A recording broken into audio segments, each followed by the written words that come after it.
All right, so I'm in my Active Directory, and we are gonna create a structure for our company, and we will create a structure for our Active Directory. In order to do that, the first thing that you can do is you can right click on your domain controller and you can click new, and in here you can click organizational unit, or the shortcut is in here. You can create a new organizational unit, and what you are gonna call it, you can call it the name of the company. So uh, you can say knowledge trains, and then you have this option, protect container from accidental deletion. You can choose that so that if someone tries to delete it, they will not be able to, because that is actually checked. Most of the time it happens. So this is going to be our top OU, and then we can create another OU, which will be actually our department in here in our case. So we will start from HR, and then we will create another one for legal, and we will create for finance.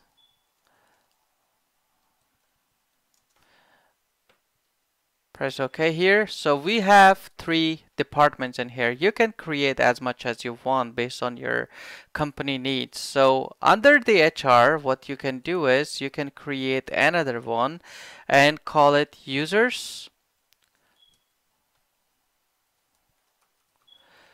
and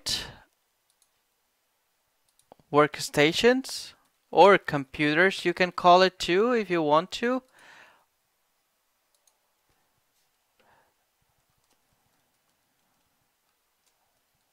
Groups, because if you have like a lot of different users, what you will do is you will basically create security groups when you have like file server and you want to apply different permissions, and those permissions are only for HR users.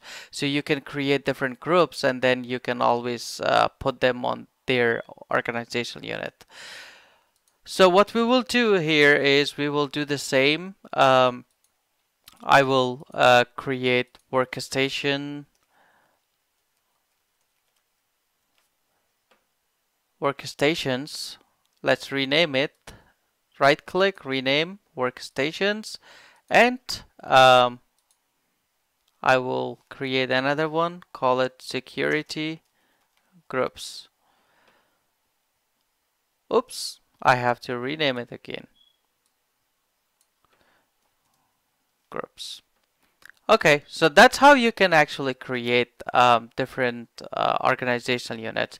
So this is basically how you create the organizational unit, and this is how you need to structure them. Now, if you ask me what is good about it, the good about it is that whenever you have a group policy, whenever you want to delegate permissions, you can do it based on organizational units. So if someone from the legal department comes in and says, hey, we do not want this group policy, can you remove that from our OU? You can simply remove it, because you have a very good structure, and you can actually assign group policies based on different organizational units you have. So you are not limited to that. Another thing is you can, for example, we have a help desk and we want them to only have access to the objects in the HR. We can right click and we can say delegate control from here. So we can do that. So basically now you have the freedom and you have a good structure where you can apply policies, you can delegate, and you can do a lot of administrative works, and you do not have problems because everything is not on the same place. So that is how you do that. And another thing is that always when you create a users, you have to go through the naming convention. All companies they have their own naming convention guide. They most companies, they go with like first initial last name, last initial first name, or they say first name dot last name. That's how they follow the naming convention or the login names.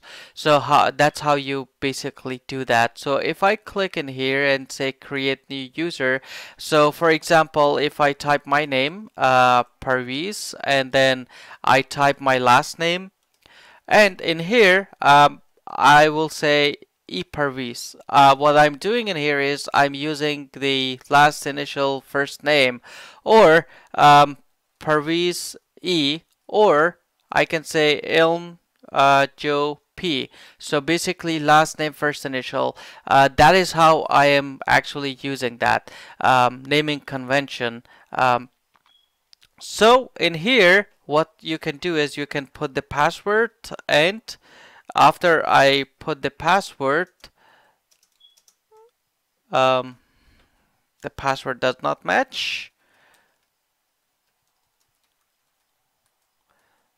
So you can see that I have a user created, and the user that I have created, if I click on account tab, the login name is Ilmjo Parviz, and then even the email address that I will have is going to be ilmjop and then at kd.local. So I can make that as an email address for me if I wanted. But again, we are talking about best practices here. So the best practice is that you have to have the naming convention for your users. When it comes to workstations, you also need to have a workstation naming convention. So if I go back to my lab, you can see that we have a finance computer in here, knowledge train San Francisco, finance domain controller 01.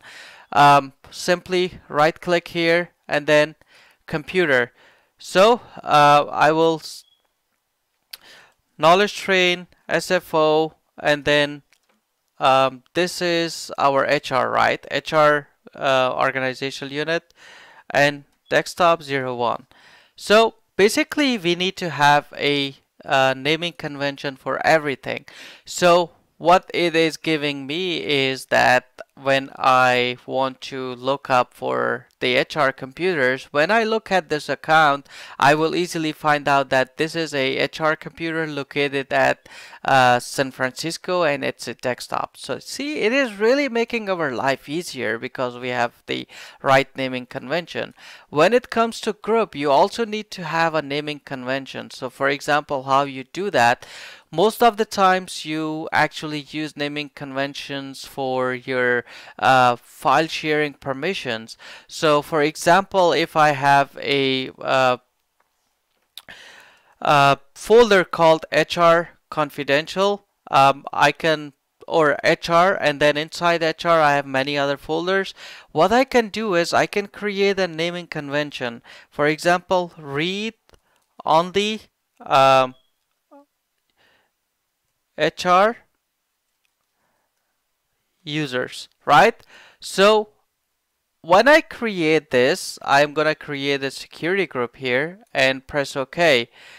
And when I apply permissions, and let's just say that in HR, the HR manager comes in and say, hey, can you please add these folders into HR folder, but I want them to only have read-only access. So you always can come here and then make them as members of read-only, and then use this group on that folder, and the permissions will automatically be applied.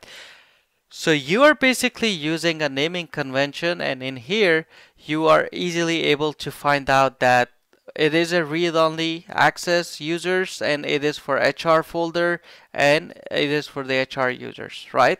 Or like any other users. You just add them here, the read-only permission will be applied automatically. So that is how you basically use the naming convention for your Active Directory objects, and this is the best practices. Very easy to find out different objects, very easy to deal with them, and you will not have problems in future.